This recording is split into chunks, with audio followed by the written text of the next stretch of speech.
কিশোরের কেস আর কি, ছোট্ট একটা ছেলের কেস, একটা বাচ্চা ছেলের কেস। ছেলেটা আমাদের কাছে আসছিল, বয়স মোটামুটি 14, মায়ের সাথে আসছিল। তো তাকে জিজ্ঞাসা করলাম, বাবা তোমার কি কি কষ্ট হচ্ছে?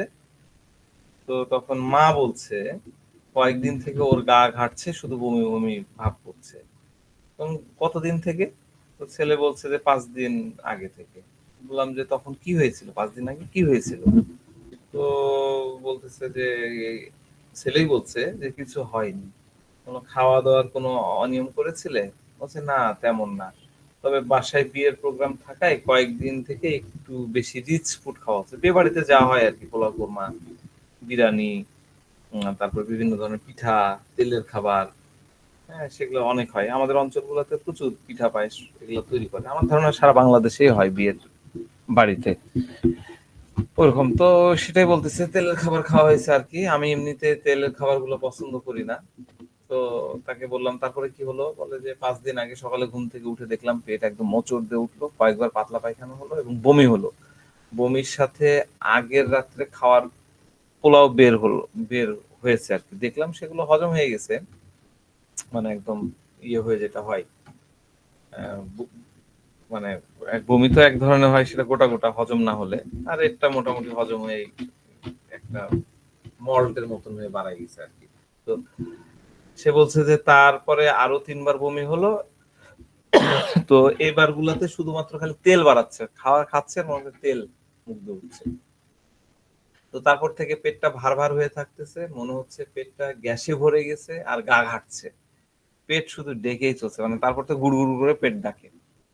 তো এখন তোমার কি কষ্ট হচ্ছে? তো বলছে যে বমি বমি লাগছে, কিন্তু বমি হচ্ছে না, আর পেটের মধ্যে সবসময় একটা অস্বস্তি কাজ করছে। তো রাত আমি বললাম যে রাত্রেবেলা ঘুম কেমন হচ্ছে? বলছে ঘুম ঠিক মতোই হচ্ছে। তো তাকে বললাম যে তুমি বললে রিচ ফুড তোমার ভালো লাগে না, তাহলে পরপর এতদিন কেন খেলে? তো ছেলে বলছে যে কি আর করব, বাড়িতে বিয়ের আয়োজন চলছে, প্রতিদিন ফ্রাইড ফুড আর তেলের খাবার খেতে হচ্ছে। আমার তো মনে হচ্ছে এই তেলগুলা একদম আমার লিভারে অ্যাটাক করেছে।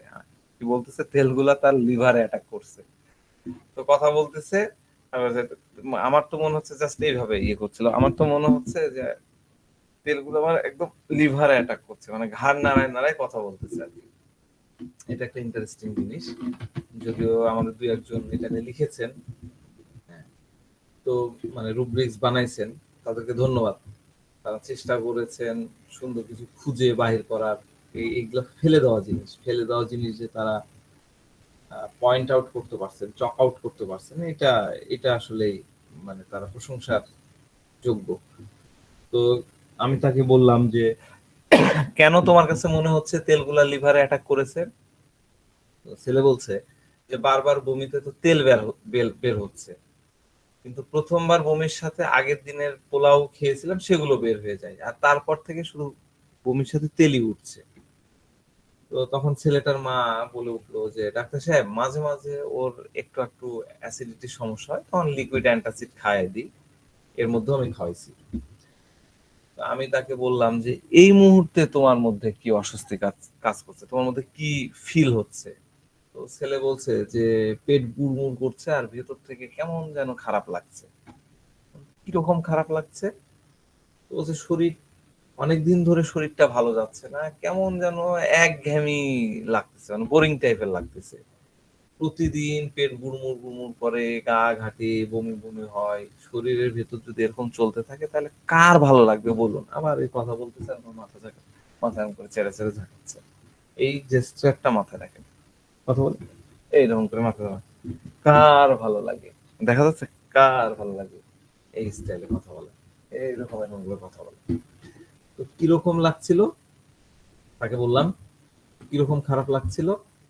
তো বলছে যে অনেকদিন ধরে শরীরটা ভালো যাচ্ছে না, কেমন জানি একঘেয়ে লাগছে, প্রতিদিন পেট গুড়মুড় করে, গা ঘাটে। এটা তো বললাম, আহ, শরীরের ভিতরে কেমন যেন চলতে থাকে। তো এরকম চলতে থাকলে কার ভালো লাগে? তা বললাম যে তোমার কি আর কোনো সমস্যা আছে? তো বলছে মুখে দেখুন দেখুন, এই যে এই যে এইসব ব্রণ বের হয়েছে। আমি জানি যে বয়ঃসন্ধির সময় যেহেতু অনেক হরমোন তৈরি হয় তাই এরকমটা হচ্ছে। আমাদের এই সময় মুখে অনেক ঘাম ঘর্মগ্রন্থি আছে যেগুলোতে ময়লা জমে যায়, তখন ব্রণ বের হয়। আচ্ছা আঙ্কেল, এর জন্য কি কোনো ওষুধ আছে?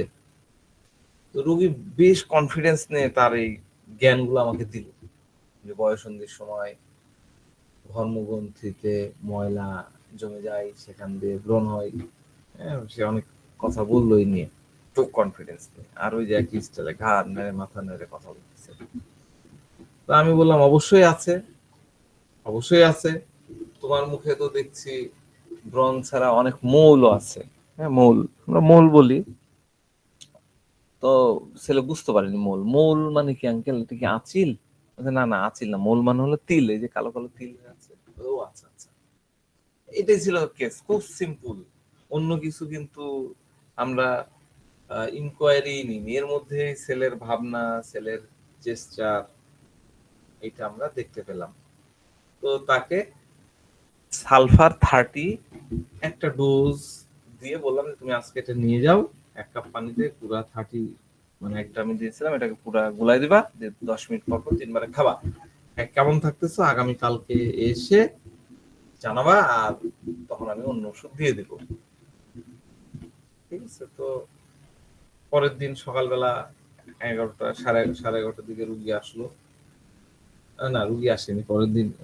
রুগী আর তার মা, মানে মানে রুগী ফোন করলো, মাও কথা বললো, যে সে তার বলছে যে এখন ভালো আছে। হ্যাঁ, পেটের ভার ভার যে বোধ ছিল, আর পেটের মধ্যে গুড় গুড় গুড় করে যে ডাকতো আর গা ঘাটা বমি ভাব, এগুলা কিছু নাই, রুগী বেশ ভালো আছে। আমি বললাম যে আচ্ছা আজকের দিনটা দেখেন, আগামীকালকে সে আরেকটা ওষুধ নিয়ে যায়। আচ্ছা, এইখানে আখতারুজ্জামান একটু বলেন, গ্রিডি কুপিডিটিটা কোন জায়গায় নিয়েছেন? আচ্ছা, আমি নিয়েছিলাম যে ওই যে খাওয়ার ব্যাপারটা, সে হ্যাঁ জানে যে এটা তার খাওয়াটা ঠিক না, হ্যাঁ, ওখান থেকে আমি নিয়েছি, তারপর খাইছে, এই জন্য নিয়েছি। না না, এইটা তো ওইভাবে সে ডাইরেক্টলি বলেন, গ্রিডি মানে হচ্ছে লোভী, আর লোভ সামলানো কি করব, আমি থামাতেই পারি না, আমি খেয়ে ফেললাম। হ্যাঁ, হুম হুম। বরং আপনি যে অ্যাঙ্গেলে বললেন সেটা হলো danger no sense danger about এর দিকে যায়। ঠিক আছে, এই ছাড়া আপনার মোটামুটি সব ঠিকই আছে। ও না, ডেলুশন থিন থিন কোন জায়গা থেকে আসলো? তিনটা নিয়েছি যে ভুলে গেছি স্যার, আমি তো কেসটা ও পড়ছি। আচ্ছা, বুঝে গেছেন। আচ্ছা ঠিক আছে, ঠিক আছে, ঠিক আছে, ঠিক আছে। আচ্ছা, এইখানে নাহিদ মাহমুদ লিখেছেন ফেবুলাস, ফেবুলাস কিভাবে হলো? স্যার ফেবুলাস যে মানে সে খাওয়া দাওয়া উম, খাচ্ছে, অসুবিধা হচ্ছে, তারপরেও সে যেন খাচ্ছে আর কি। না, ফেবুলাস তো কোনো- তা হলো না। ফেবুলাসের ডেফিনিশন আমি কি বলেছিলাম?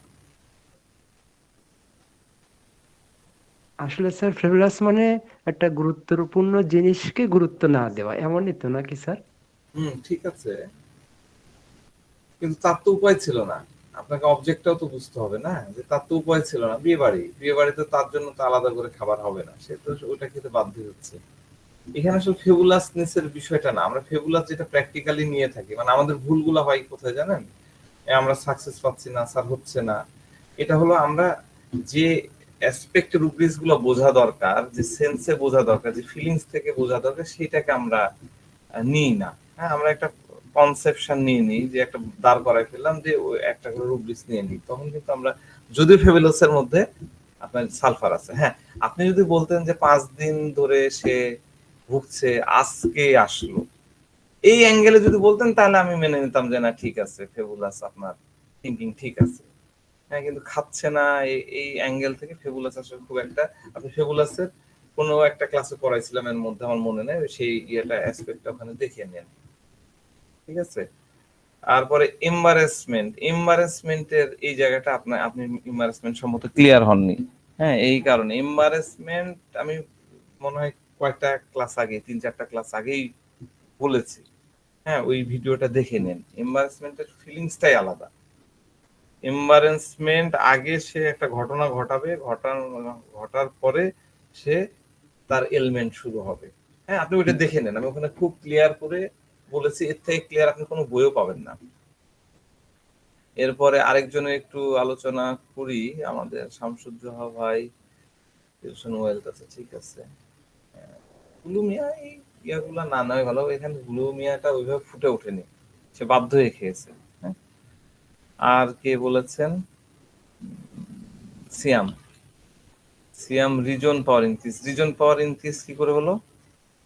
স্যার ওই প্রত্যেকটা সময় আপনি যখন বলছিলেন যে এটা তুমি কেন হলো ওটা কেন, ভুল করে ফেলেছো তুমি। রিজন আমার লেকচার আছে, কোন কোন ক্লাসে আছে, কোন কিসে আছে, কোন মেডিসিনের মধ্যে পড়াইছিলাম রিজন পাওয়ার ইনক্রিজ আর অবজেক্টিভ রিজনেবল পড়াইছিলাম মনে হয় ব্রায়ানিয়াতে, না? তুমি ওই নোটটা দেখে নিও, নিয়ে ইয়ে করো। আর এখানে এল্ডিং কিন্তু নাই, সে কিন্তু এল্ডিং করেনি, চাপের কাছে মাথা নত করে নিয়েছে। তুমি যদি বলো যে বিয়ের দাওয়া মানে বিয়ের অনুষ্ঠান হচ্ছে, চাপ ছিল এই কারণে খাবার খেয়েছে, এটা সেন্স মিলল না। থিওরাইজিং ঠিক আছে, থিওরাইজিং মনে হয় আপনারা ভালো বুঝেছেন। তাহলে সিয়ামেরটা হলো শহীদুল ভাই, শহীদুল ভাই, শহীদুল ভাই ধরে ফেলেছে যে এল্ডিংটা কোথায়। ফিলোসফিটা এখানে অতটা ইয়া না, বরং থিওরাইজিংটা, এটা হলো থিওরাইজিং, যে সেন্সে আপনারা থিওরাইজিং নিচ্ছেন সেটা ঠিক আছে। আচ্ছা যাক, আমি আমার আলোচনার দিকে যাই। এই পেশেন্ট ভালো করে বুঝেন, আপনাদের বোঝার ল্যাকিং আছে, হয় ক্লাসের সময় আপনারা মনোযোগ দেন না, এক, দ্বিতীয়ত ভিডিও আপনারা ঠিক মতন দেখেন না। আর ভিডিওতে বলি যে লাইকটা দিয়েন, আমার তো লাইক দিয়ে আপনারা লাইক দিলে আমার 500 টাকা হয়ে যাবে না, কিন্তু লাইকটা দিয়ে এই কারণে দিতে বলি, এই কারণে যে কতজন ভিডিওটা দেখতেছেন সেটা আমার একটা মাথার মধ্যে থাকা। আর আমি একটা গ্রুপ করেছি, যারা একদম ফার্স্ট থেকে ছিলেন তাদের জন্য একটা 10 জনের গ্রুপ বানাইছি, তাদেরকে নিয়ে আমি কাউন্সিলিং এর ইয়ে করবো। তবে এই ক্লাসগুলোর একটা ইয়ে হবে যে একদিন কেউ মিস করলে ওই গ্রুপ থেকে রিমুভ, ওখানে কোনো মাপ নাই। আরেকটা গ্রুপ হবে, সেটা যারা আমার সাথে গত 5 মাস 4 মাস বা 5 মাস আগে জয়েন হয়েছেন তাদের নিয়ে, ওইটা আমি কয়েকদিন পরে বানাবো। তো যাক, আমি যেটা বলতেছিলাম, কেসটা অ্যানালাইসিসে আসি।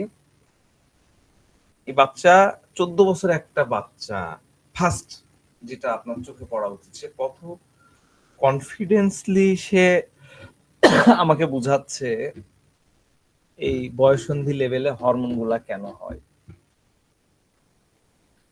এই হরমোন বলছি ব্রণ গুলা কেন হয়, কত কনফিডেন্সলি। তার মানে কি এটা, সে কি করলো, সে কি দেখালো আমাকে বলেন? এটাই তো ফিলোসফি অ্যাবিলিটি ফর। এটা ফিলোসফি অ্যাবিলিটি ফর, সে কি দেখালো আমাকে?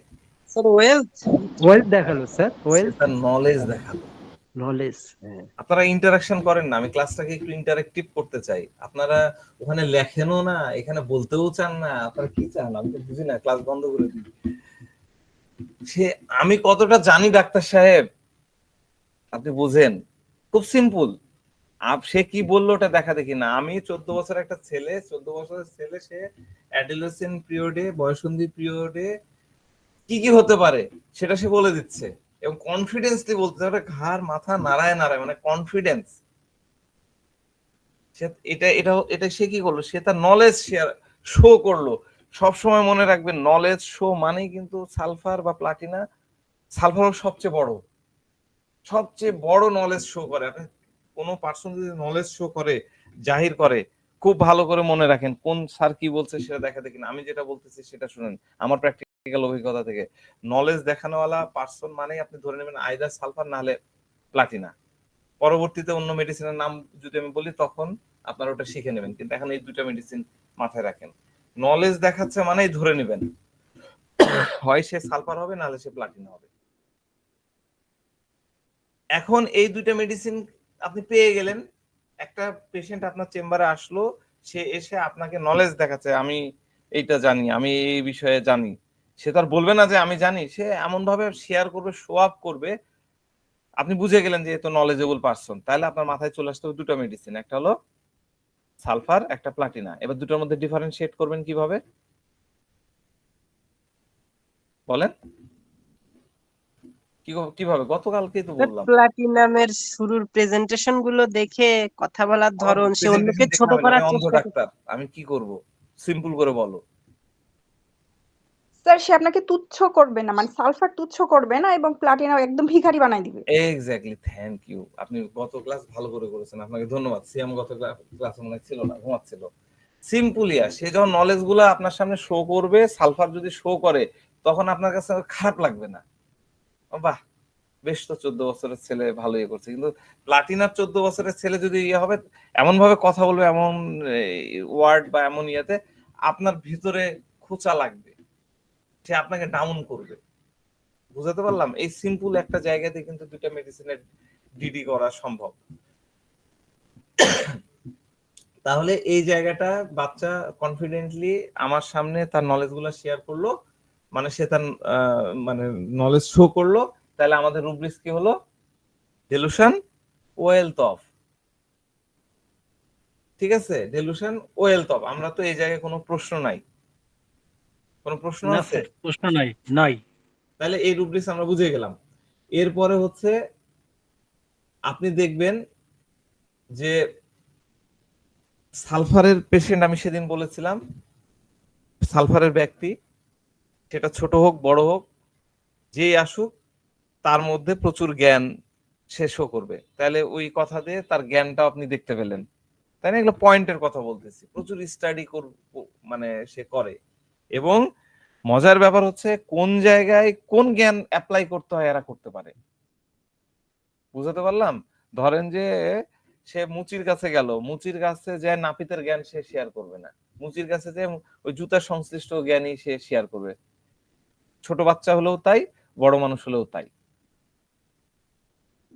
এইটা হলো একটা বিষয়। দ্বিতীয় ব্যাপার হচ্ছে এদের অ্যাটিটিউডগত একটা জায়গার কথা আমি একটু বলে রাখি, যে অনেক মেডিসিন আছে, হ্যাঁ, যাদের বাচ্চারা দেখা যাচ্ছে যে এটা আপনারা পাবেন, কম বয়সীদের সাথে মেলামেশা করতে পছন্দ করে, অপেক্ষাকৃত তার থেকে কম বয়স। যেমন ধরেন যে আমার হলো 10 বছর বয়স, আমি মিলবো 5 বছর বা 6 বছর। আমার যদি 25 বছর হয়, আমি মিলবো 10 বছর বা 12 বছরের মানুষের সাথে। কোন টাইপের বাচ্চারা এরকম করে? কোন মেডিসিনের বাচ্চারা? Variety cup sir. ভ্যারাইটা কাপ। থ্যাংক ইউ, আপনার ভ্যারাইটা কাপ মনে আছে, খুবই ধন্যবাদ। হ্যাঁ, এই ভ্যারাইটা কাপ যদি তার সমবয়সী বা তার থেকে বড় মানুষের সাথে, সে কিন্তু তাদের কাছে ভিড়বে না। কিন্তু সালফারের বাচ্চারা, সালফারের যারা আছে, তারা আবার বড়দের সাথে মিশতে পছন্দ করে। কেন মিশতে পছন্দ করে একটু আইডিয়া করেন দেখি। আমি সালফার, আমি কেন আমার থেকে বড় বয়সী মানুষদের সাথে আমার মিশতে ভালো লাগবে? তার মধ্যে নলেজ আছে বেশি স্যার, নলেজ এর জন্য।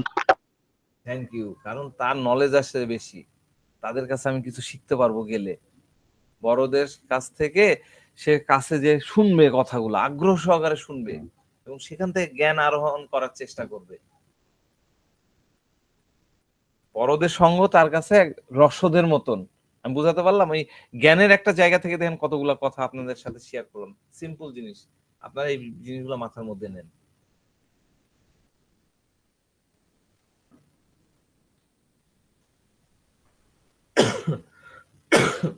এই ছেলে জ্ঞানগুলা বললো, আমাকে ইমপ্রেস করলো, আমি কত কিছু জানি বুঝালো। তারপরে জিজ্ঞাসা করলো, এর কি কোনো ওষুধ আছে? এই যে মোল বা তিল বা এগুলার কি কোনো ওষুধ আছে?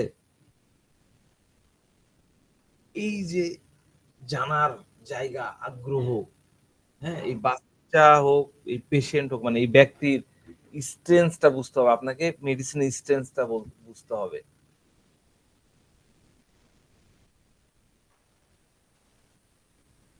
ঠিক আছে, আমরা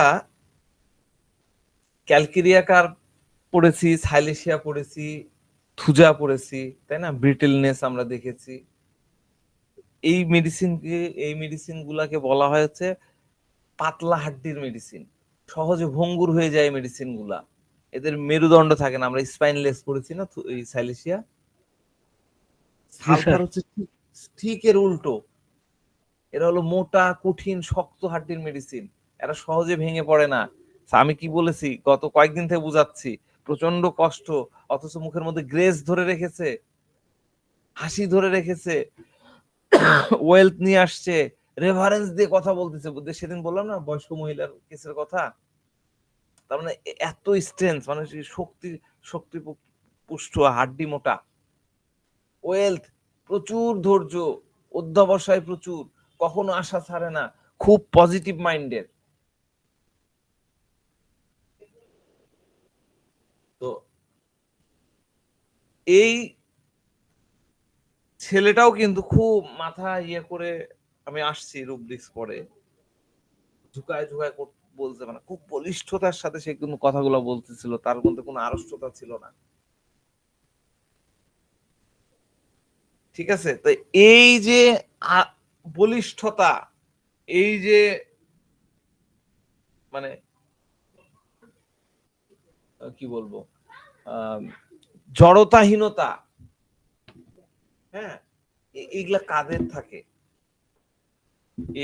এইগুলা থাকে হচ্ছে একজন ইগো আলাবা ব্যক্তির।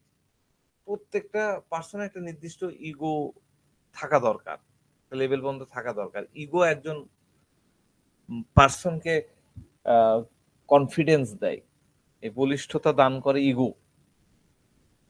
যার মধ্যে ইগো কম থাকবে তার কনফিডেন্স লেভেলটা কমে যায়। এই যত কমতে থাকবে ভেতরে ভেতরে নেগেটিভিটি চলে আসে। এই পেশেন্টের ম্যাক্সিমাম লেভেলের ইগো, এই পেশেন্টের ইগোটা হচ্ছে ম্যাক্সিমাম লেভেল। তার ইগো সে প্রদর্শন করছে, দেখো আমি সমস্ত ব্যাপারে কত জানি, আমার এই বিষয়ে কত নলেজ, হ্যাঁ আমি কতখানি জ্ঞান রাখি। ইগোর ইয়ে কিন্তু আমরা এখানে দেখতে চাই। আর এই নলেজটা হলো তার ওয়েলথ। সালফার প্রচুর পড়ালেখা করে, প্রচুর শুনে, প্রচুর জানার আগ্রহ, প্রচুর প্রত্যেকটা বিষয়, রিডিং ডিজায়ার এনসাইক্লোপিডিয়া আমাদের রুবিস আছে, হ্যাঁ, প্রচুর তার অভিজ্ঞতা, সে নিজের কাছে প্রচুর, তার তথ্য ভান্ডার প্রচুর সমৃদ্ধ, আরো সে সমৃদ্ধ হতে থাকে, সে একটা ট্রেজার বানায় ফেলে, শুধু কালেক্ট করে। সালফার প্রচুর জিনিস সংগ্রহ করে, এবং সংগ্রহ করা জিনিসগুলোর মধ্যে বেশিরভাগই হয় নলেজেবল জিনিস, জ্ঞানবর্ধক জিনিস। আমাকে একটা পেশেন্ট বলছে বইয়ের কথা জিজ্ঞাসা করছেন, বই, আমার একবার লাইব্রেরি আছে, আমার বাড়ি একদম লাইব্রেরি। আপনি সালফারের ঘরে যাবেন, আলমারিতে কাপড়ের পরিবর্তে দেখবেন খালি লাইব্রেরি, মানে বই আর বই, ম্যাগাজিন। সেই ব্রিটিশ পিরিয়ডের একটা মহিলার কথা বলতেছে, বলে যে আমার সানন্দার পুরা কালেকশন আছে। সানন্দা ভারতে একটা খুব বিখ্যাত ম্যাগাজিন ছিল, তথ্যে সমৃদ্ধ, একদম সব ধরনের আর্টিকেলে ভর্তি। তার সারা জীবন শুধু সংগ্রহ করতেই থাকে এবং পড়তেই থাকে, মৃত্যুর আগ পর্যন্ত সালফা পড়তে থাকে। আমি গতকালকে একটা পেশেন্ট পেয়েছিলাম, তো আমার পড়ার খুব আগ্রহ ছিল ডাক্তার সাহেব। আমি কুষ্টিয়াতে বাড়ি আর কি। আমি স্কুলে গেছি, আমার বাবা মান সম্মান চলে যাবে বলে আমাকে ওখান থেকে ধরে নিয়ে আসছে, আমি পড়তে পারিনি। আমার অ্যালাউ ছিল আরবি পড়া, আমি নিজে চেষ্টা করে করে একটু করে পড়েছি। আর আমি প্রচুর আরবি জিনিস পড়ি, আমি আরবি বুঝি। তাহলে তার নলেজের লেভেলটা চিন্তা করেন, তার বাবা তাকে বাংলা পড়তে দেয়নি, সে আরবি পড়ে, আরবি বুঝে, আরবিতে সব কিছু চর্চা করে। আমার আরবি অনেক বই কালেকশন আছে, ঠিক আছে, অন্য কিছু আর চিন্তা করা লাগে না। এই একটু জানলে কিন্তু সালফারের দিকে ইন্ডিকেট করে। তো 10 জনের কাছে যা মনে হবে তুচ্ছ অপ্রয়োজনীয় সেগুলো পর্যন্ত সালফার সংগ্রহ করবে। এই জন্যই বেসিক্যালি লোকজন সালফারকে পাগল বলে।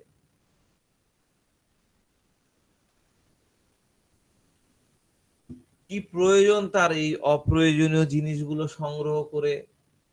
তার সালফারের গায়ে আমরা দেখি না, মানে ক্লাসিক্যাল একটা ইয়া হলো যে এরকম একটা চটের ব্যাগ থাকবে, হলে ওগুলাতে ভরে রাখে। সে জ্ঞানের থলি ভর্তি জ্ঞান ইয়ে মানে ভরতে থাকে। অন্যরা কে কি বললো তাতে তার আসে যায় না, সে নেবে না। সে সব কিছু নেবে, সব পড়বে, সব শুনবে, জ্ঞান অর্জন করবে। কোনটা প্রয়োজন আর কোনটা অপ্রয়োজন এইটা তার মধ্যে না। আমার ধরেন যে কথার কথা এখন মেডিকেল সায়েন্সের বাইরে অন্য জিনিস পড়তে ভালো লাগে না, সালফার সেটা সব পড়বে, সবকিছু নেবে। আকপাস সে বিচার করে কখনো জ্ঞান সংগ্রহ করে না, সবকিছুতে তার পছন্দ। হ্যাঁ, এই জন্যই আমরা সালফারকে দেখতে পাই ছেঁড়া কাপড়ে, তার হাতে ছেঁড়া বই থাকে, ছেঁড়া কাগজের টুকরা থাকে। হ্যাঁ, আমরা এই সালফারের অ্যাঙ্গেলে যদি আপনি চিন্তা করেন, সালফার ওই ছেঁড়া কাপড় পরে আছে, ছেঁড়া কাপড়কে সে মনে করে এটা সিল্কের কাপড়। এটা কি শুনেছেন কখনো, কোন বইয়ে পড়েছেন? সালফার সেটা পড়েছি পড়েননি? কিন্তু আজকে পড়েছেন? বুঝতেছি। হ্যাঁ, সে মনে করে এটা খুব দামি জিনিস, কাজের জিনিস, সুন্দর জিনিস। আমাদের খুব সুন্দর রুব্রিক্স আছে, এত সুন্দর সুন্দর রুব্রিক্স আছে, দেলুশান, রেজ, আর as if as silk, rag আর কি, রেজ তো না, র্যাগ উচ্চারণ করাটাই better. Delusion, rags, as if as silk, old, একটাই single medicine sulphur. Delusion beautiful, rags seems even, ওই ছেঁড়া জিনিসকে তার কাছে বিউটিফুল মনে হয়। এই দুটা ইয়েতে রুব্রিক্সে সিঙ্গেল মেডিসিন সালফার। বুঝতে পারছেন যে কেন তার কাছে ইয়া হয়? এত রসদ সংগ্রহ করতে করতে তার জ্ঞানের থলি ভারী হয়ে যায়, জ্ঞানের থলি ভারী হয়ে যায়, জ্ঞানের থলি ভারী হয়ে যায়, মাথা একদম ভারী হয়ে যায়, ভারী হয়ে নুয়ে পড়ে। আমরা সালফারের ক্লাসিক্যাল ফিচার কি জানি? সালফার কি, শোল্ডারটা কি হয়, কাঁধটা কি হয়, কেউ জানেন না? সালফার কেমন করে হাঁটে? কোলকুচো, হ্যাঁ, গুজো সামনের দিকে ঝুঁকি। নুয়ে পড়ে, নুজো, এটাকে নুজো বলে, তাই না? নুজো হয়ে যায়। জ্ঞানের ইয়েতে তো জ্ঞানের ভারে সে নুজো হয়ে যায়। স্টুপ শোল্ডার, হ্যাঁ, এটা কিন্তু আছে রেপার্টরিতে, জেনারেলের মধ্যে পাবেন, স্টুপ শোল্ডার।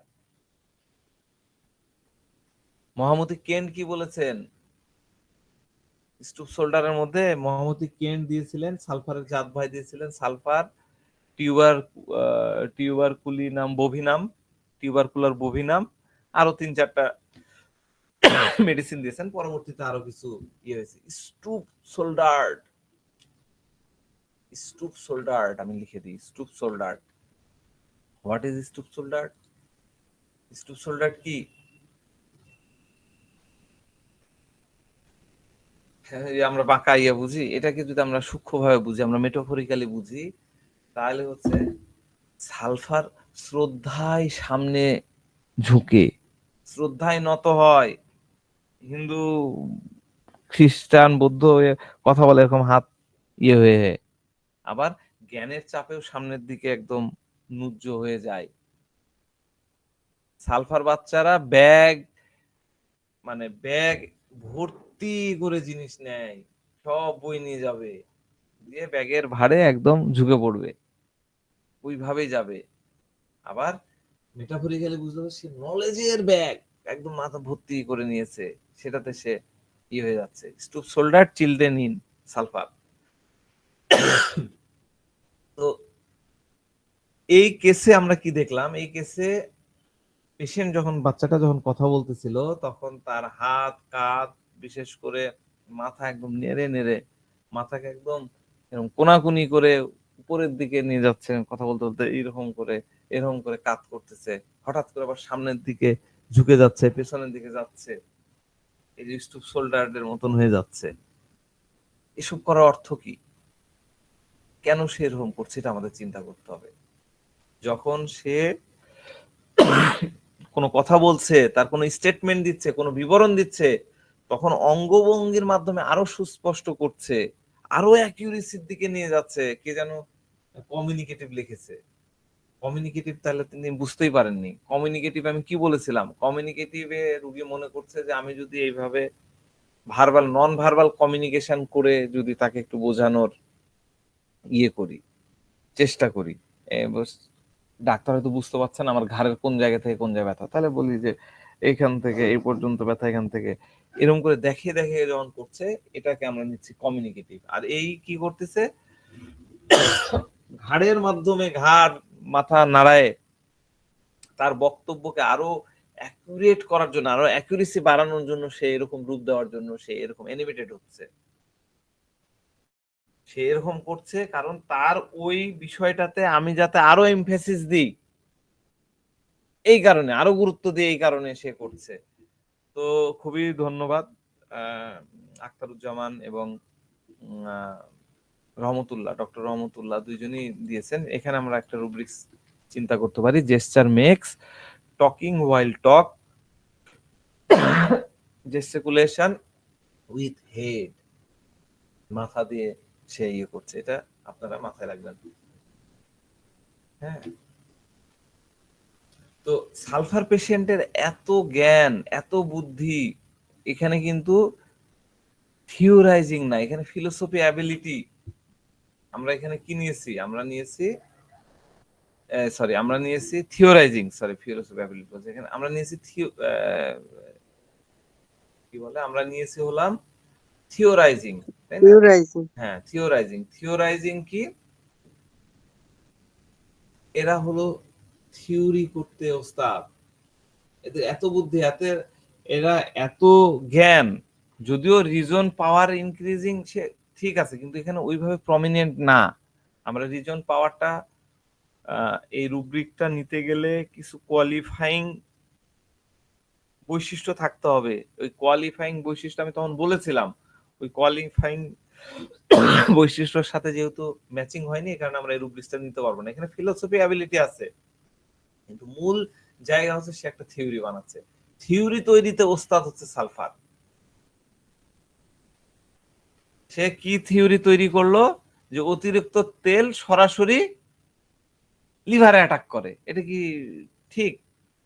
Scientifically right? হ্যাঁ, তেল তো সমস্যা করে, কিন্তু সে কি বলতে, অতিরিক্ত তেল সরাসরি লিভারকে অ্যাটাক করছে, এই জন্য সে তেল খায় না সাধারণত। আর সেদিন মানে কয়েকদিন তেল খেয়ে সে পস্তাচ্ছে মানে কি, আমি তেল খাইছি, ইস কেন যে তেল খাইলাম, ভুল করে ফেলেছি। রুব্রিক্স কি হবে? delusion, wrong, হ্যাঁ, রং suffered wrong he has. Wrong suffer, No, sir, done wrong. ডান না He suffer? has done wrong. হ্যাঁ, সে তেল Done খেয়ে wrong, ভুল sir, করেছে, done তাহলে wrong. রুব্রিক্স হবে সে খেয়েছে তাই। Delusion, wrong done he has. Delusion, আমি তেলটা যে কেন খাইলাম, খায় দেয় তো এই কাহিনী ঘটলো, তাই না? তাহলে রং ডান করে ফেলেছে, সে অতিরিক্ত তেল তার লিভার অ্যাডপ্ট করতে পারেনি, তাই বারবার তেল বমি হচ্ছে, কিন্তু পোলাও তো ঠিকই হজম হয়ে গেছে। এটাই হলো থিওরাইজিং। বুঝাতে পারলাম? তাহলে এই রুব্রিক্স গুলা নিলে আমাদের সালফার চলে আসবে। আপনারা যারা বুঝে গেছেন সালফার, তারা তো সালফার দিবেন। আমাদের একজন লিখেছেন যে স্যার এইটুক কথা বললো যে সালফার নিব। ডেফিনেটলি একটা কথাতে আমরা কখনোই সালফার নিব না। ওই কথাতে আপনাকে ইন্ডিকেট করবে এটা সালফারের দিকে যাচ্ছে, তখন আপনাকে আরো জিনিস চিন্তা করতে হবে। ডিলুশন ওয়েল চিন্তা করতে হবে, থিন হয়ে যাচ্ছে কিনা সেটা চিন্তা করতে হবে, তারপরে সে প্রভার্টির ভয় চলে আসছে কিনা সেটা চিন্তা করতে হবে। মিলে গেলে আপনি সালফার দিয়ে দিবেন, আপনি লিখিত গ্যারান্টি দিয়ে দিতে পারবেন যে আপনি কালকের মধ্যে ভালো হয়ে যাবেন, 24 ঘন্টার মধ্যে ভালো হয়ে যাবেন। ঠিক আছে? তো এই কেস নিয়ে কারো কোনো প্রশ্ন?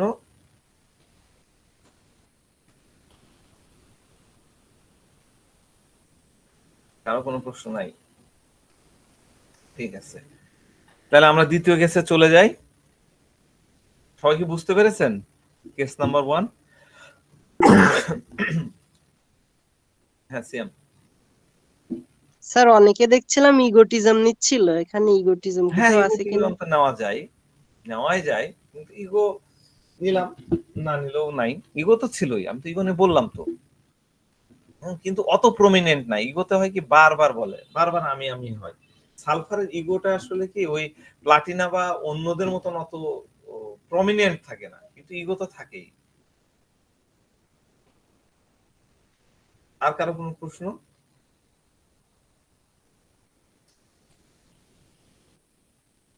আমরা দ্বিতীয় কেসে চলে যাই। দ্বিতীয় কেস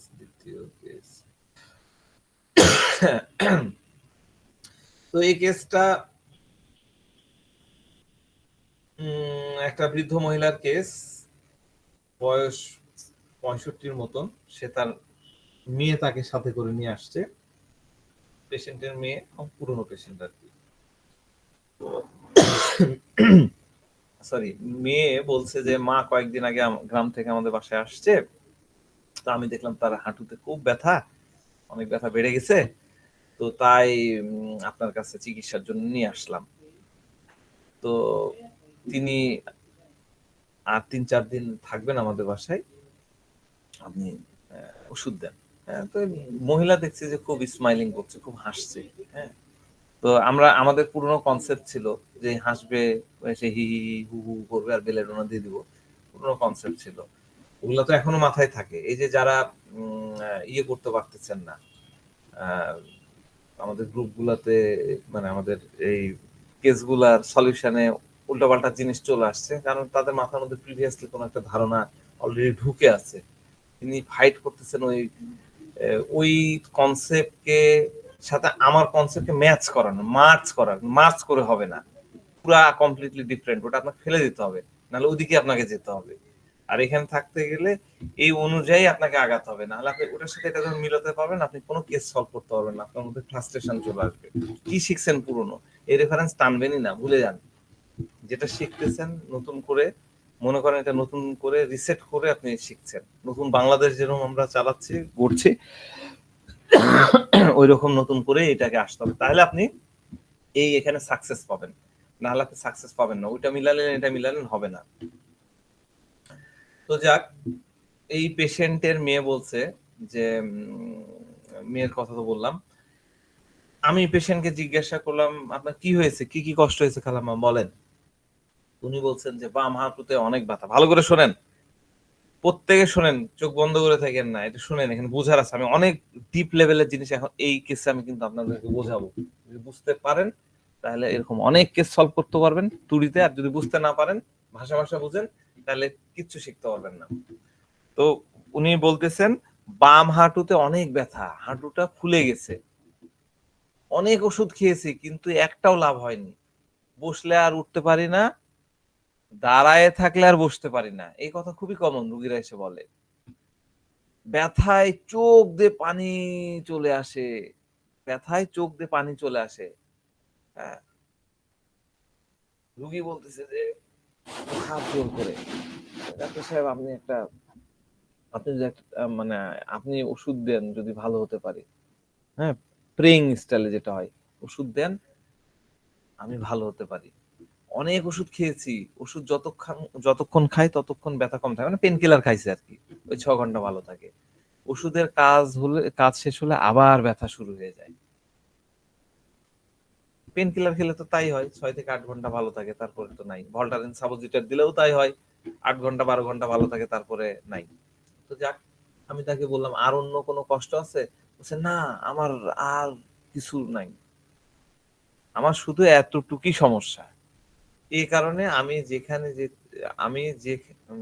সেখানে যেতে পারি না, এই ব্যথার কারণে আমি যেখানে সেখানে যেতে পারি না। আমি তাকে বললাম এটা নিয়ে আপনার মনের মধ্যে কি চিন্তা আসে? সে বলছে কিছুই না, আমি জানি এ বয়সে এরকমটা হবে, আমি বুঝি তাই সহ্য করে নিয়েছি।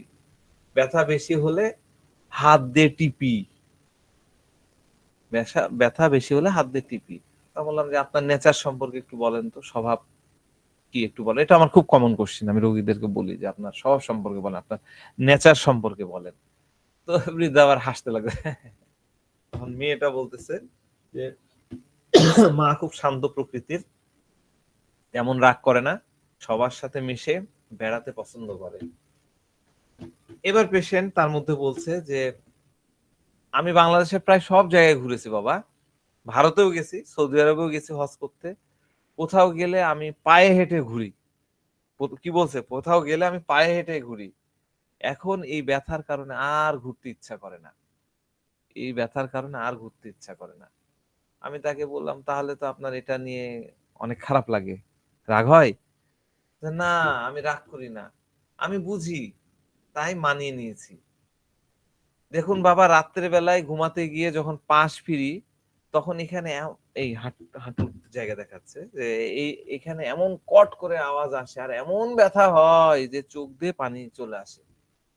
এত ব্যথা হয়? বলছে হ্যাঁ, ব্যথা যদি ভালো হয়ে যায় তাহলে বোঝা যাবে যে আল্লাহ আমাকে ক্ষমা করে দিয়েছে, আর আপনি আমার দ্বিতীয় ত্রাণকর্তা হয়ে যাবেন, বলে একটা মুচকি হেসে দিল। কি কথা বললো?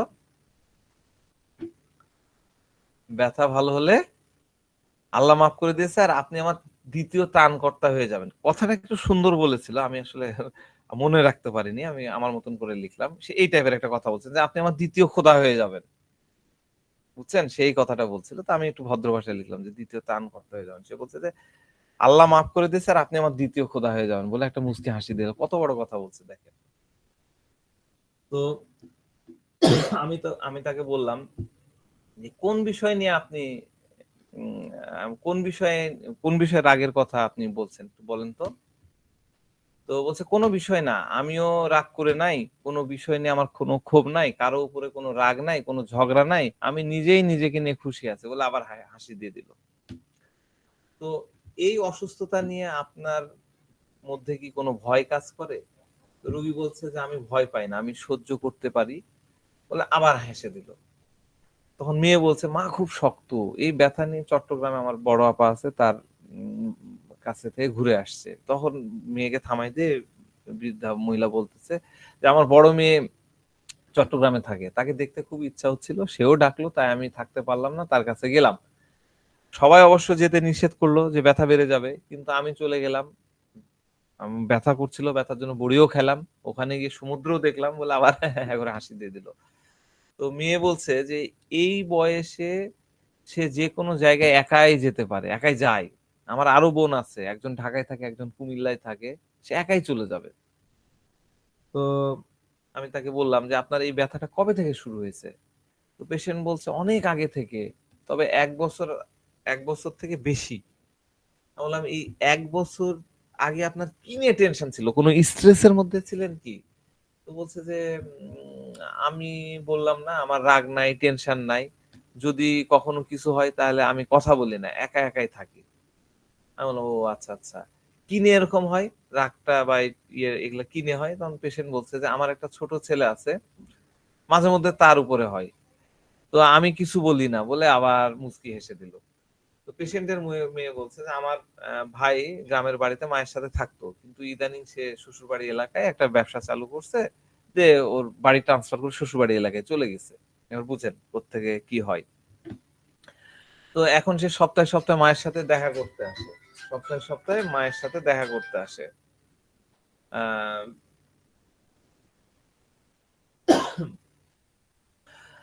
তো এবার পেশেন্ট মেয়েকে আবার থামাই দিল, থামাই দিয়ে বলতেছে সে আসে দেখা করে চলে যায়। দেখেন মা কি বলতেছে, সে আসে দেখা করে চলে যায়, আমার এটা ভালো লাগে না। তুমি আসছো আমার সাথে ভালো করে কথা বলো, সে তা করবে না, আমার এটা ভালো লাগে না। আমি তোমাকে জন্ম দিলাম, পেলে পুষে বড় করলাম, ব্যবসা করার টাকা দিলাম, তারপরে আমার সাথে তুমি দুটা ভালো মন্দ কথা বলার সময় তোর হয় না? আমি তোর জন্য সব কিছু করলাম আর তুই সব ভুলে গেলি। এখন আমি মুখের উপরে বলে দিই। মেয়ে বলছে মা খুব পরিশ্রম, মানে মা একটু ইমোশনাল হলো, তখন মেয়ে আবার প্রসঙ্গ নিয়ে বলতেছে যে মা খুব পরিশ্রমী, সব কাজ করে। এবার পেশেন্ট আবার মেয়ের কাছ থেকে কথাটা কেড়ে নিয়ে বলছে যে কয়েক বছর আগে আমি আমাদের বাড়িটা পাকা করি আর কি, মানে দালান করে তৈরি করি। তো গ্রাম অঞ্চলে লেবার পাওয়া যায় না, প্লাস্টার করার পরে কিউরিং করা লাগে, আমি এক লোক খুঁজে পাই না, আমি একাই নিজেই পানি দিয়ে ভিজাই, পুরা বাড়ি ভিজাই। তো আশেপাশে যারা ছিল পাড়া প্রতিবেশী, হম, এরা বলছে এই কেমন মহিলা, হ্যাঁ জমিতেও অনেক কাজ করে, সে নিজে নিজে বলতেছে মহিলা, যে জমিতে অনেক কাজ করে, আবার বাড়িরও কাজ করছে, এখন বাড়িরও কাজ করছে। কিন্তু এই হাঁটু ব্যথাতে একদম বিরক্ত হয়ে গেলাম, শরীরের সব জায়গায় ঠিক আছে, খালি এই হাঁটু ব্যথা সবকিছু বন্ধ করে দিচ্ছে। আমি তাকে বললাম যে আচ্ছা সবই ঠিক আছে, তো আপনি এখন আমার কাছে কি চাচ্ছেন? তখন ওরা হেসে দিল যে আমি আবার হাঁটতে পারি, এছাড়া আবার কি। বুঝতে পারছেন? তো তাকে সালফারের 30 একটা সিঙ্গেল ডোজ দিলাম, প্লাসিবোতে পাঠিয়ে দিলাম। ফলো আপ নিয়ে তার ওষুধ নিতে আসছিল, তো তখন জিজ্ঞাসা করলাম, বললো যে হাঁটু ব্যথা চলে গেছে। তো অনেক দিনই হলো ওষুধ দেওয়া, এখনো প্লাসিবো চলছেই। হুম। তো মেয়ে আর উনি আর আসেননি, মেয়ে ওষুধ নিয়ে যাই, মায়ের কাছে পাঠায় দেয়, ঠিক আছে, এবং মাঝে মধ্যে ফোনে কথা হয়, এইটুকু। তো আপনারা এখানে অনেকেই চেষ্টা করেননি, অনেকেই করেছেন। হ্যাঁ, তার মধ্যে আমাদের আখতারুজ্জামান সাহেব তো বিশাল লিস্ট বিশাল লিস্ট দিয়ে দিয়েছেন, ধন্যবাদ। অনেক বড় লিস্ট দিয়ে দিয়েছেন, আপনারা দেখেন। তো এই কেসটা আমি বললাম যে এটা আসলে রুব্রিক্স নিবেন, আপনারা শেখার জন্য নিবেন, চর্চা করার জন্য নেবেন, সেটা আমি বলছি না, কিন্তু এটাকে একটু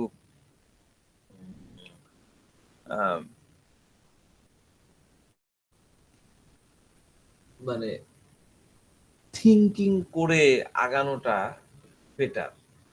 নাহিদ মাহমুদ কি বলেছেন?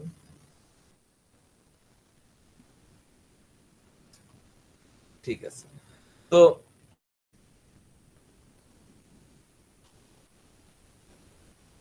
অ্যানালাইসিস করি এবং সাথে সাথে আপনারা যারা যারা চর্চা করেছেন তারা তো মিলাবেন, যারা লেখেননি তারাও মিলাবেন। তো পেশেন্ট কি করছে, পেশেন্ট কি বলছে? পেশেন্ট বলছে সবকিছু ঠিকঠাক, মানে না, পেশেন্ট কি বলতেছে? হাসতেছে, তাই না?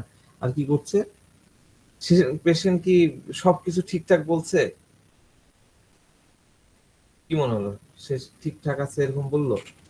বলে নাই স্যার, বলছে ঠিক আছে কিন্তু লুকানো আছে। ঠিক আছে, লুকাচ্ছে। কিভাবে লুকাচ্ছে? কথায় কথায় হাসছে, তাই না? হেসে গেলে আমরা কি বলি? হাসির একটা গুরুত্ব আছে। পেশেন্টের সাথে, পেশেন্ট যখন আপনার সাথে কথা বলবে, যে খালি আপনার প্রশ্নের ইয়েতে যখন সে হাসবে, তখনই বুঝবেন যে ডাল মে কুচ কালা হে, তাই না? আচ্ছা, আমরা একটু সাইকোডিনামিক্স নিয়ে একটু আলোচনা করি, ছোট্ট জায়গা, ছোট্ট করে।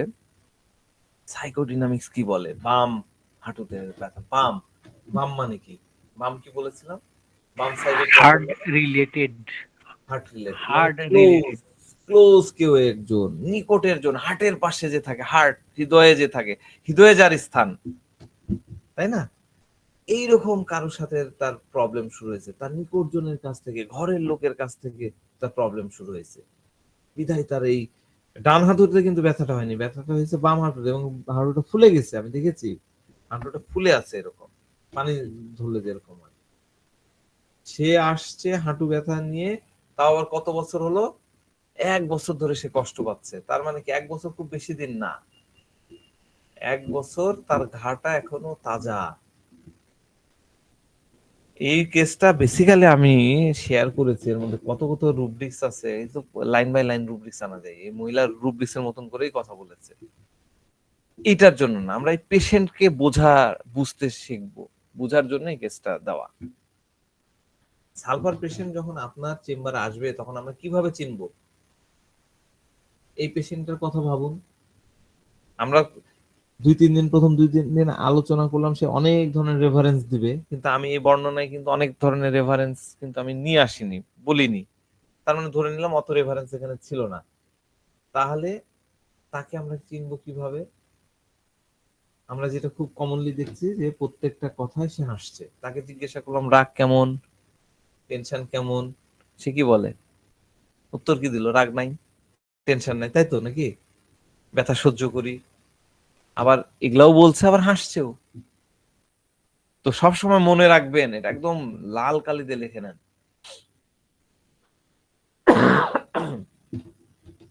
পেশেন্ট যদি এরকম করে, এটা নাই ওটা নাই, আবার সে যদি হাসেও, তাহলে অবিলম্বে আপনার কাছে, আপনার মাথার মধ্যে আসবে যে পেশেন্ট কিন্তু আপনাকে রেসপন্স করছে না, যে রেসপন্সটা তার করা দরকার সে রেসপন্সটা সে করছে না।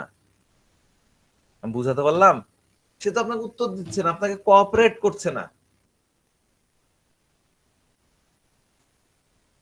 সে আপনাকে যতখানি তার সাড়া দেওয়া দরকার সেটা সে দিচ্ছে না। তাহলে সে কেন আসছে, আমার কাছে কেন আসলো? অনেক পেশেন্ট পাবেন যাদের আপনি তার টেনশন নিয়ে জিজ্ঞাসা করবেন, আপনি জিজ্ঞাসা করলেন কি নিয়ে টেনশন, সে বলে কিছুই না, কোনো টেনশন নাই, সবকিছু ঠিকঠাক। তাহলে আপনার কিন্তু একদম কান খাড়া করে ফেলতে হবে। অন্যদিকে আপনার মানে সিক্স সেন্স, থার্ড আই আপনাকে অ্যাক্টিভ করে ফেলতে হবে, আপনাকে অ্যালার্ট হয়ে যেতে হবে। সে কি বলছে? এত ব্যথা, ব্যথাদের চোখ দিয়ে পানি চলে আসে, এটা ছিল তার প্রথম কথা। দ্বিতীয় কথা হচ্ছে সে সব সহ্য করে, ব্যথা সহ্য করে, রাগ করে না। আর শুধু হাসে। পুরা কেসের মধ্যে আপনি মানে সে যা যা বলেছে সব কিছুর মধ্যে পজিটিভনেস, সব কিছুতে পজিটিভনেস, তার কোনো সমস্যা নাই, তিনি একজন সাহসী ব্যক্তি, একাই চিটাং যেতে পারে, একাই অমুক জায়গায় ঘুরতে পারে, সবকিছু একাই কিউরিং করতে পারে, এই করে সব সব পজিটিভ। নেগেটিভ কি কোনো জিনিস? কোনো জিনিস নেগেটিভ না, সে তার সাহসটা দেখাইছে। তাহলে প্রবলেম কোথায়? সব পজিটিভ, তাহলে প্রবলেম কোথায়? ব্যথা কোত্থেকে আসলো? ডেফিনেটলি কোথাও না কোথাও প্রবলেম আছে। এই কোথায় সেই প্রবলেম? এই প্রবলেমটা হলো মনের ভেতরে, তার মাইন্ডের মধ্যে প্রবলেম। পুরা কেসে তিনি যে কথাগুলো বলেছেন সেগুলো কি ভালো কথা বলেছেন না মন্দ কথা বলেছেন? কি বলেছেন? সবই তো স্যার ভালো কথা ছিল। ভালো কথাই ছিল। তিনি তো রোগী, তিনি আমার কাছে আসছেন একটা সলিউশন নিতে, তাই না, ওষুধ নিতে। তো আপনার সমস্যার কথাগুলো বলেন, আপনার কি কি প্রবলেম, কোথায় কোথায় ইয়া হচ্ছে, প্রবলেমের কথা বলেন, ওষুধ নেন, বাড়ি যায় খান, এটাই তো হওয়ার কথা। কিন্তু তিনি ওগুলা প্রবলেমের কথা বলতেন, ভালো ভালো কথা বলতেছেন। তাহলে কি বললাম, কোন পার্সন যদি, কোন পেশেন্ট যদি আপনার কাছে এসে বলে সব ভালো সব ভালো সব ঠিক সব ঠিক, তাহলে কান খাড়া করে নেবেন। কুকুর যেরকম কান একদম ইয়ে করে, কান ইয়ে করে না, খরগোশ যেরকম কান ইয়ে করে না, ওই রকম অ্যালার্ট হয়ে যাবেন। তিনি প্রথম থেকে নিজের সম্পর্কে যতটা ভালো ভালো বলা দরকার ততটাই বলতেছেন।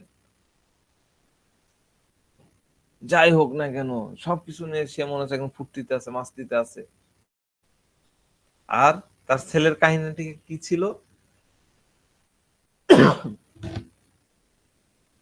সে যদি ভালো পার্সন হয়, শোনেন, প্রত্যেকটা পার্সনই কোনো না কোনো, যদি মানে আপনি খুব গুড পার্সন হন, কোনো ঝামেলা না থাকে, আপনি কখনো অসুস্থ হবেন না। এই ব্যাটার কাহিনী কি বলতেছে? ব্যাটার কাহিনী কে বললো? মেয়ে বললো না সে বললো? শুরুটা করলো কে? রুগী বললো? শুরুটা বোন বলছে, বোন বলেছে? মেয়ে বলেছে? নিয়ে বলেছে।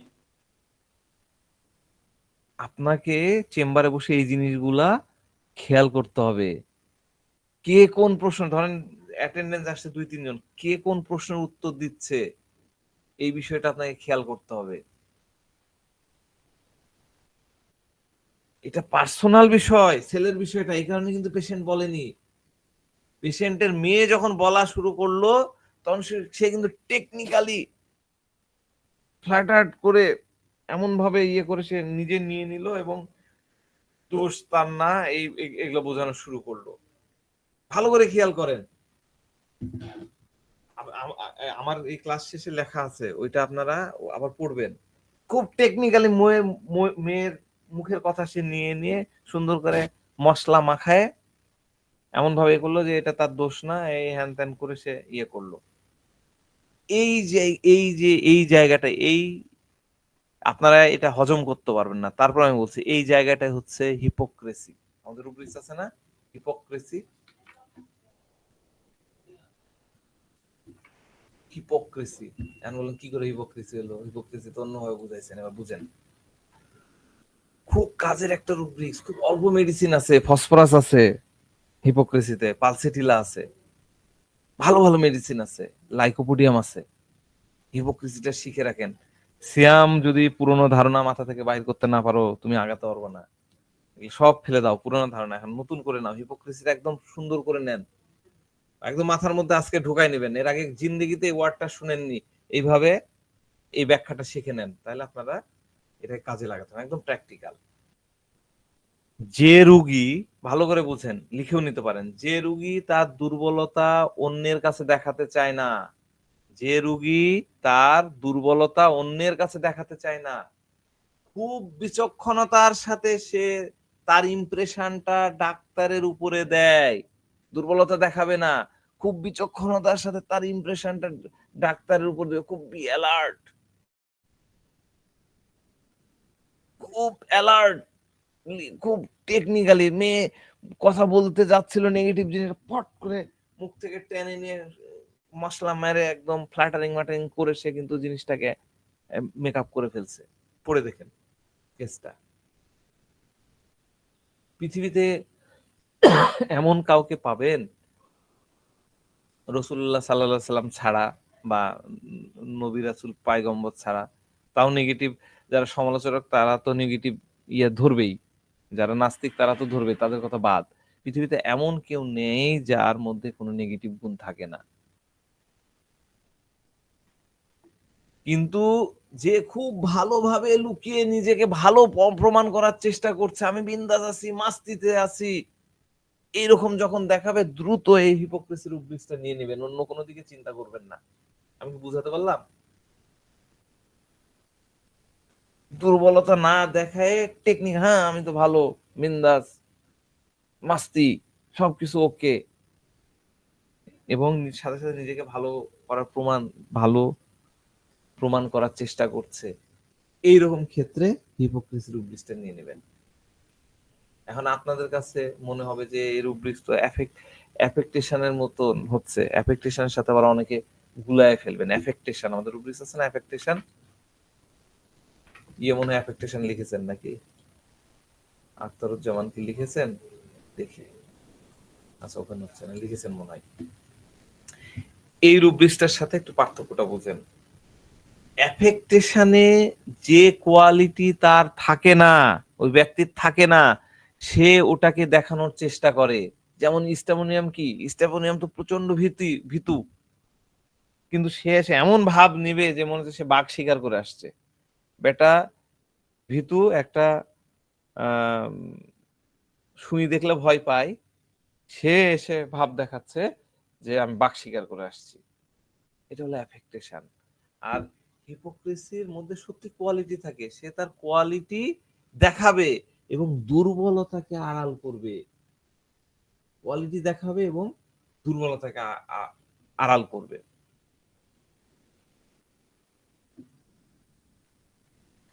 এবার কেস টেকিং এর সময় যে জিনিসটা আপনাকে খেয়াল করতে হবে, খুব পার্টিকুলার একটা বিষয়, আমি আপনার মনোযোগ দিবেন। আমি একটু আগে বললাম যে আপনি কোন প্রশ্ন করছেন এবং তিনি কি উত্তর দিচ্ছেন।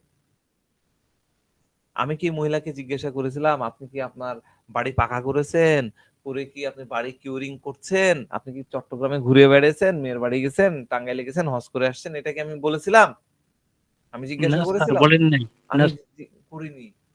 সে এই কথাগুলো বলতেছে একদম ইনভলেন্টারি, আমি তো জিজ্ঞাসা করিনি, স্বতঃস্ফূর্ত ভাবে সে বলতেছে। আমরা কি বলেছি, রুগী স্বতঃস্ফূর্ত ভাবে যে কথাগুলো বলে সেটা হলো তার ভাইটাল ফোর্সের ল্যাঙ্গুয়েজ, তার ভাইটাল ফোর্সের যে ভাষা, সেটাই তাকে ইনভলেন্টারি বলায়। সে কথা বলবে,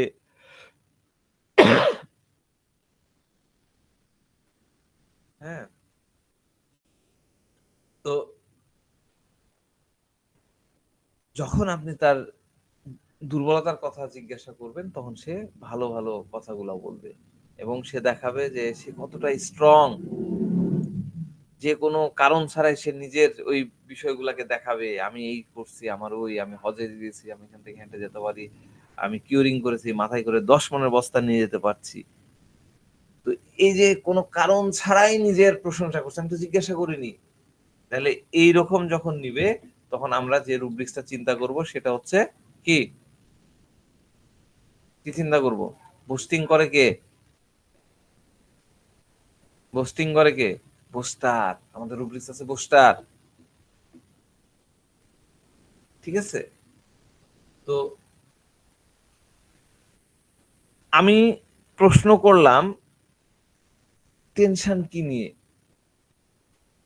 সে শুধু হাসে আর উত্তরটাকে এড়িয়ে যায়। তো এইরকম হলে আপনিও নাসুরবান্দা হবেন, ওই অ্যান্সারটা নিয়েই ছাড়বেন, বারে বারে বিভিন্ন ভাবে ঘুরিয়ে ফিরিয়ে করবেন।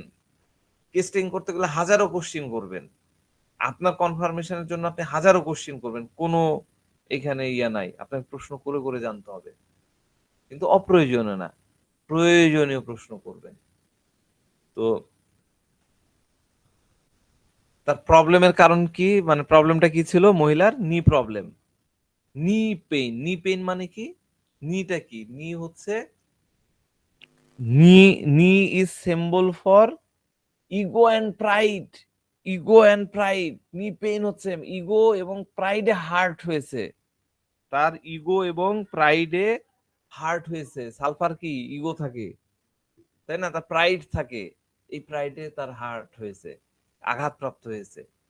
তো এরকম ক্ষেত্রে সাইকোডিনামিক্স খুব কাজে আসে। কখন আসবে? যখন এই টাইপের রুগী পাবেন যারা অ্যাকচুয়ালি কোনো অ্যান্সারই দিতে চায় না, ইন্ট্রোভার্টেড প্রকৃতির। আবার কিছু পার্সন আছে যারা সেলফ ইমেজ কনসার্ন, তার নিজের ইমেজ কনসার্ন, নিজের ইয়েটাকে সম্মান, আত্মসম্মান, এই বিষয়গুলাকে আমরা ইয়ের ক্ষেত্রে দেখেছিলাম, ইগনেশিয়ার ক্ষেত্রে দেখেছিলাম, নিজের বিষয়গুলো বলতে চায় না, আপনাকে তথ্য দিবে না, বা যদি তথ্য দেয় এমন তথ্য দিবে, পার্শিয়াল তথ্য দিবে যেগুলো আপনার কোনো কাজেই আসে না।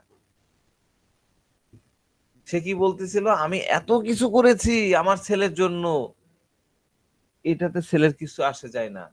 মানে সে কি বোঝাতে চাচ্ছে, আমি তার উপকার করেছি, আমি আমি আমি করলাম, আমি ওই করলাম, আমি ওই করলাম, সামনে নিলাম, ইগোটিজম। রিটার্নে সে কি করলো? রিটার্নে সে অকৃতজ্ঞ, শ্বশুরবাড়ি চলে গেল, শ্বশুরবাড়ির কাছে চলে গেল। তার কষ্ট এই নয় যে সে আমাকে কিছু বলছে, তার কষ্ট হচ্ছে আমি তোমার জন্য এত কিছু করেছি, তুমি এটা দেখছো না, আরে বাবা একটু তো দেখো আমি তোমার জন্য কি করেছি, একটু তো বলো। এটাতে তার ইগোতে হার্ট হচ্ছে। যে মহিলা নিজেকে দুনিয়ার কাছে স্ট্রং দেখায়, সালফার কি এত নলেজ কালেকশন করে কিসের জন্য? দুনিয়ার নজরে তাকে স্ট্রং দেখানোর জন্য, সে অনেক বেশি জানেওয়ালা, ওয়েলদি, এটা বোঝানোর জন্য, তাই না? তো এই মহিলা দুনিয়ার কাছে নিজেকে স্ট্রং দেখাচ্ছে, সে নিজের ঘরে দুনিয়াতে স্ট্রং সারা দুনিয়ার জন্য, কিন্তু নিজের ঘরে সে সম্মান পাচ্ছে না। ভাবেন এই মহিলাটার কোন জায়গায় হার্ট লাগছে, কিন্তু সেটা বাইরে প্রকাশ করতে পারতেছে না। নিজের কারো কাছে যদি এক্সপ্রেস করতো, শেয়ার করতো, তাহলে সে ফ্রি হয়ে যেত, সে তার ওই পেইনটা আর হতো না, তার ওই পেইন হতো না।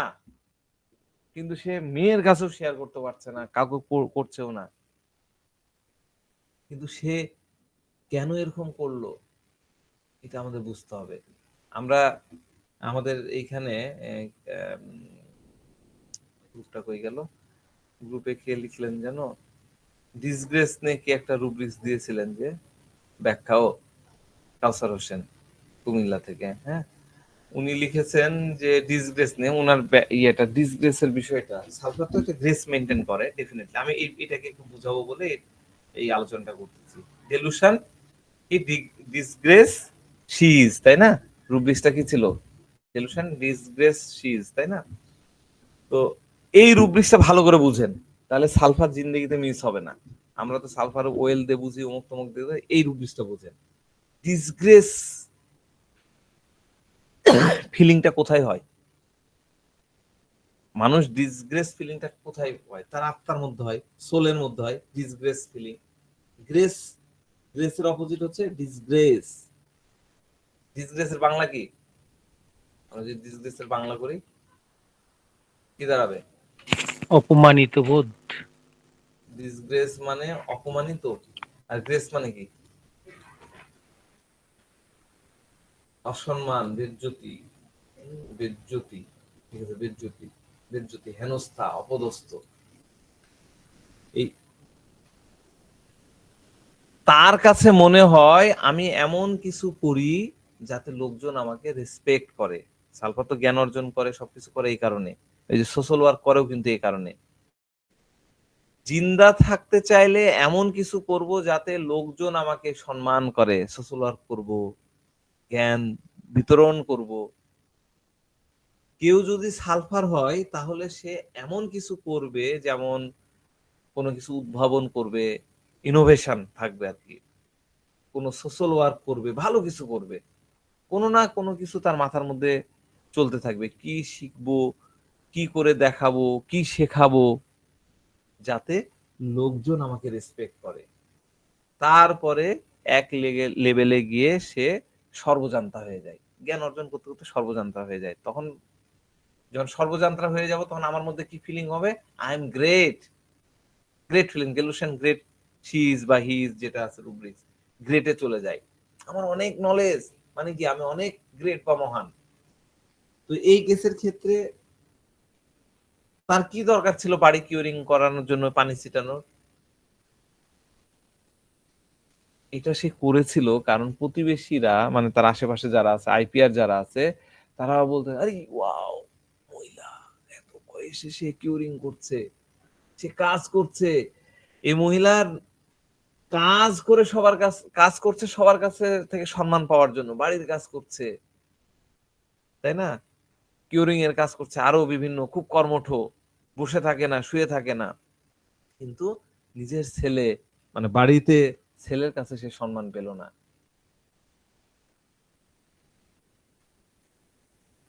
মেয়ে বলছে বেচারা অনেক কিছু করতো, হ্যাঁ, কিন্তু সে এখন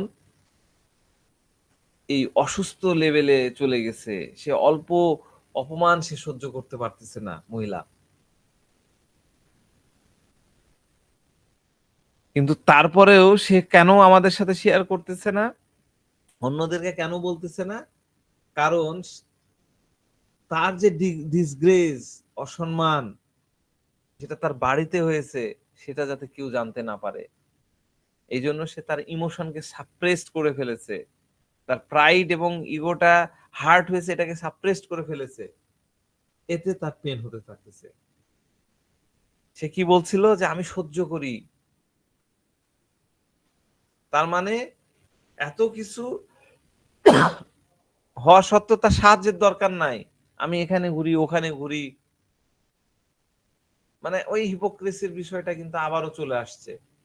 তো এইখানে এই কেসটার মধ্যে ডেলুশন ওয়েলথ, ডেলুশন গ্রেট, ইগোটিজম, এগুলো অনেক রুব্রিক্স নেওয়া যায়, কিন্তু আপনারা সবসময় কোডটাকে খোঁজার চেষ্টা করবেন। ডেলুশন ডিগ্রেস যে বিষয়টা বললাম, সেটা আপনাকে বুঝতে পারলেন, তার সারা দুনিয়ার জন্য সম্মান অর্জনের জন্য, সারা দুনিয়ার কাছে ভালো থাকার জন্য আমি বাড়ির কিউরিং করতেছি, বাড়ির কাজ করি, উঠোনে কাজ করি, জমিতে কাজ করি, এই করি, মেয়েদের খোঁজ খবর রাখি, একাই মেয়েদের বাড়ি চলে যায়, চিটাং চলে যায়, সবকিছু সারা দুনিয়াকে দেখাচ্ছি। আমার ডিসগ্রেসটা হলো কোন জায়গায়?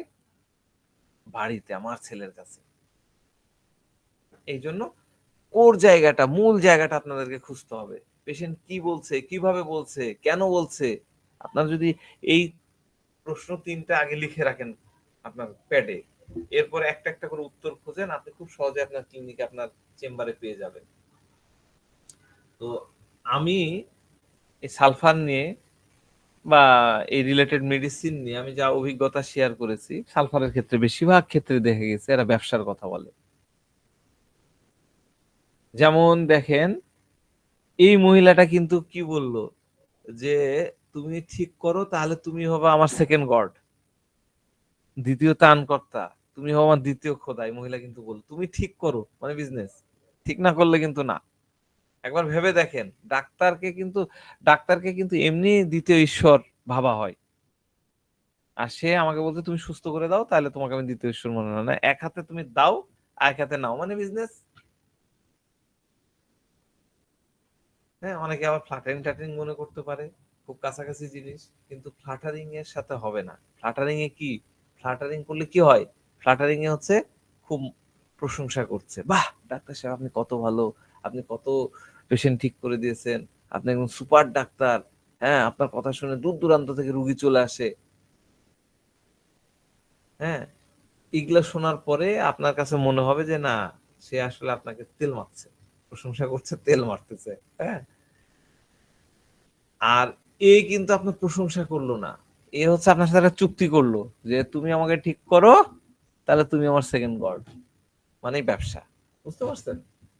তো এই হলো দ্বিতীয় কেস। সময় অনেক পার হয়ে গেছে, আশা করি সবাই বুঝতে পেরেছেন। নতুনদের বুঝতে কঠিন হতে পারে, তো এই জন্য ঘাবড়ানোর কিছু নাই। এই একই ভিডিও 5 বার 7 বার করে দেখবেন, তাহলে দেখবেন যে এই জিনিসগুলো মাথার মধ্যে ঢুকে গেছে। আমি নতুন নতুন জিনিস আপনাদেরকে শেখানোর চেষ্টা করি, যাতে আপনাদের মানে অনেক কনসেপ্ট আপগ্রেড হয়। তো ঠিক আছে, সবাই ভালো থাকবেন, সুস্থ